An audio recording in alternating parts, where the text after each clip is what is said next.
A pulley is a wheel with a groove in which a rope or chain passes. Now, sometimes the pulley is supported, and when it is supported, like where you're seeing this one, it is supported and it is fixed. So sometimes the pulley is supported, and so when it is supported and fixed, it is called a fixed pulley. But in other times, it is left to move, and therefore it is called a movable pulley. Let's look at the fixed pulley first. If you look at this pulley, it is the wheel, it is grooved, and in the groove, this rope is passing through that groove. And at one end of the rope we shall fix our load, and the other point we shall fix our effort. So it means that, let's say if you want to lift something from the ground, you tie it here, and somebody stands right here and pulls it down, and pulls down. And when he's able to pull the effort down here, this thing will be rotating as the load is being taken up. Now, the dynamics here are such that if you're using an effort, if the load you're pulling is 50 newtons, it means you're going to need 50 newtons to pull it up. Likewise, if you're having a load of 100 newtons right here, the effort you need here is 100. So it means, as far as the single fixed pulley is concerned, the effort is equal to the load. And if the groove is frictionless and the weight of the rope is negligible, the mechanical advantage of this is 1. Now it means that if the load, remember we said that mechanical advantage is going to be equal to load over effort. So it means that if the load is 100 newtons, then it means you're going to use an effort of 100 newtons. And so it means this divided by that will give you 1 as the mechanical advantage. Now this is theoretical. But in practice, this is not so, because much as the load may be 100, the effort you're going to be using here will be a little bit more than 100, because on top of pulling this load up, you're going to require to add extra effort to overcome the forces of friction, because within this groove there are resistive forces that are being caused around because of friction. Even this rope could be having some weight, so you need more effort to overcome it. So it means that if the load is 100 newtons, you might find that you're required to use a little bit more effort, and that will make their mechanical advantage less than 1. So in simple terms, in practice, the mechanical advantage won't be 1, but theoretically speaking, that is when you assume that there are no frictional forces in this groove, when the effort is exactly equal to the load, then the mechanical advantage of a single fixed pulley will always be 1. Now, where is this applied in real life? Now, in real life, we use a single fixed pulley in raising flags,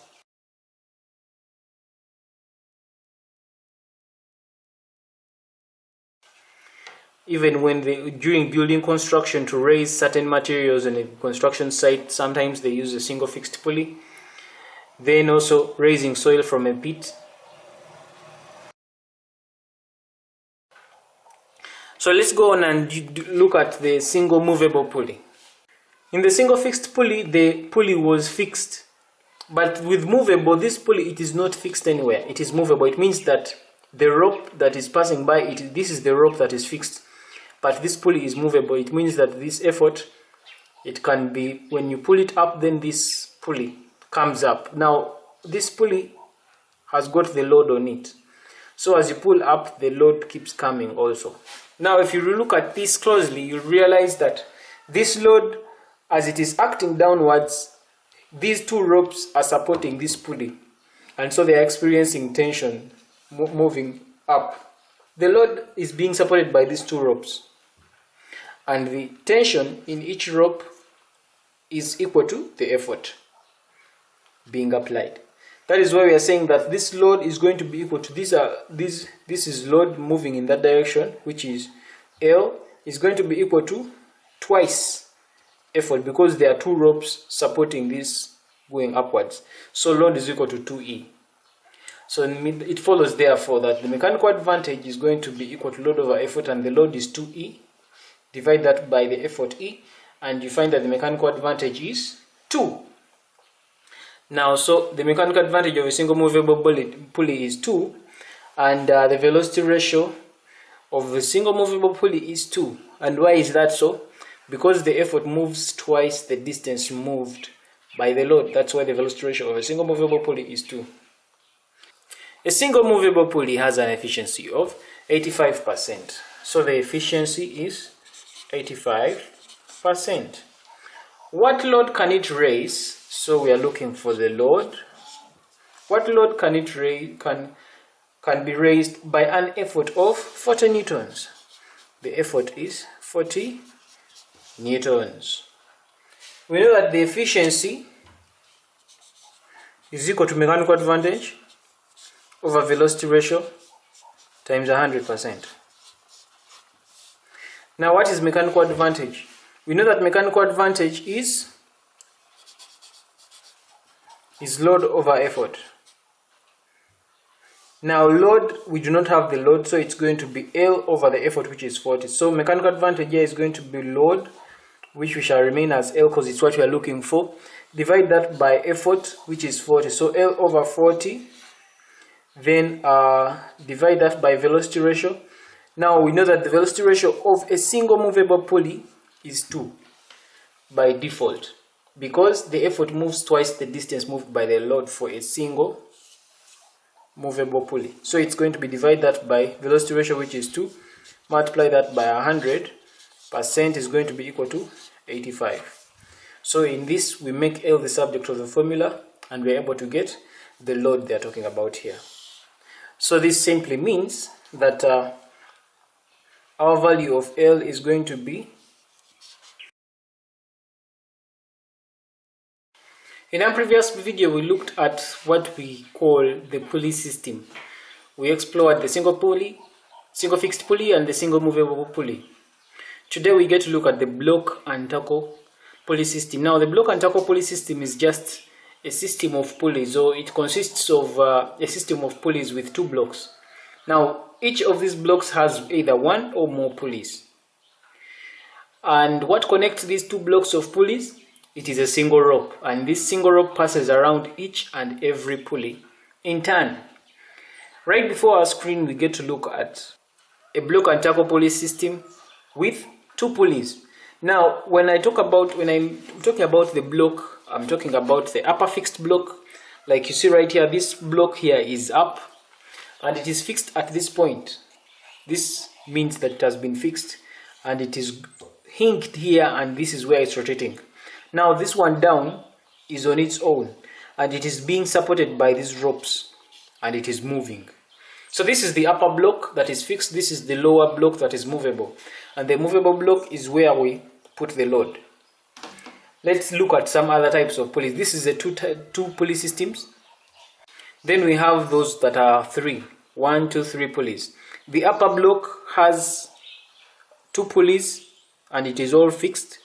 Then the lower block just has 1 pulley, and it is 1 rope that is passing over all these. That's the effort. This is a 3 pulley system. If you look at this 4 pulley system, it's still the same story. We are having the upper block that is fixed. It is fixed with 2 pulleys. And we are having the lower block as well. It is movable. This is the lower block. It is hinged and movable. And it is 1 rope. It's this blue string, or the blue rope, passes over down the first pulley. It goes up, then comes down to that next pulley, then it goes up, and then it gets back down. And this is where the effort, you pull right here, and this is the load. Now this load is being supported by these 1, 2, 3, 4 ropes. Likewise here, this load right here is being supported by 1, 2, 3 ropes, and also this load here is being supported by 1, 2 strings pulling it up. It is being supported by those strings. Now what are the dynamics here? 1, if the number of pulley systems is odd, then the upper block will contain pulleys more than 1, and the strings will start from the lower block. this is an even number of 1 to 2 is an even number. Now, because 2 is an even number in this pulley system, the string will start from the upper block when it is even. From the upper block, come down, then we'll go up, then like that. Now, if the number of blocks is odd, like this one, 1, 2, 3, then it means the string is going to start from the lower block. Now, if you look closely, it's from the lower block that the string or the rope starts from. Then it moves to the first pulley up, then it comes down, then like that.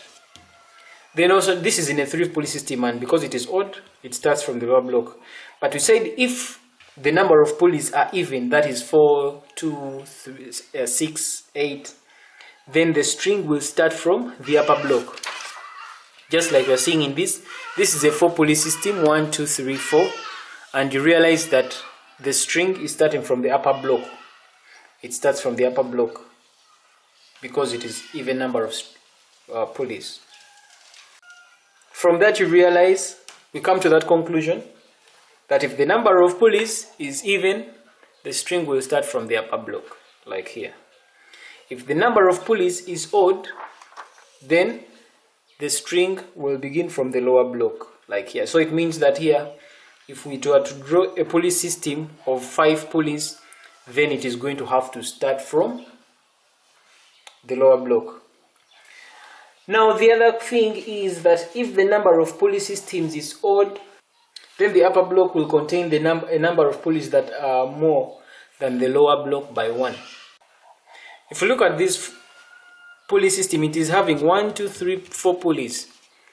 Now, of course, when the number of pulleys is even, you have an even number on each block. You have 2 up and 2 down. If the pulleys were 6 here, it means you're going to have 3 in the upper block and 3 in the lower block. But now, what about if the number of pulleys is an odd number, like 3, like 5, like 7?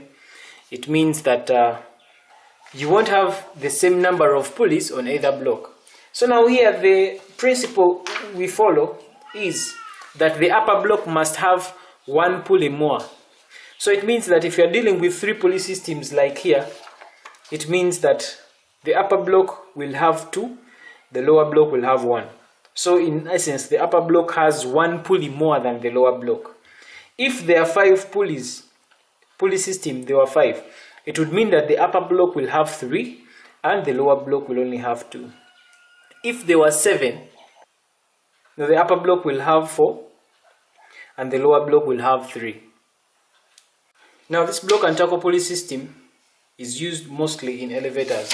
Now let's talk about the velocity ratio of these pulley systems. The velocity ratio of these pulley systems is equivalent to the number of ropes that are supporting the lower block, or it is equivalent to the number of pulleys. For example, if you look at this pulley system, this block and tackle pulley system has 2 pulleys.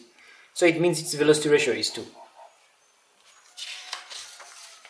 If you look at this pulley system, it is having 1, 2, 3 pulleys. And also it's being supported by, this load is being supported by 1, 2, 3 ropes. So it means its velocity ratio will be 3. Also, if you look at this block and tackle pulley system, it is having 1, 2, 3, 4 pulleys. And if you look at those pulley systems, if you look at the lower block, which is the one that is having the load, it is being supported by 1, 2, 3, 4 ropes. So it means that the velocity ratio of this is also 4. Now that's about the velocity ratio of these pulley systems. Let's talk about their mechanical advantage. Now we know that mechanical advantage is load over effort. Now let's look at this load. This load here, which is L, is being supported by 2 strings. And each tension in this string represents the effort. So it means that if this load is L, it's going to be equal to 2E, because this tension represents the effort. So it's going to be 2 effort. So it means that the mechanical advantage therefore is going to be load. Load is going to be equal to 2E over the effort, which is E. And that is going to be 2.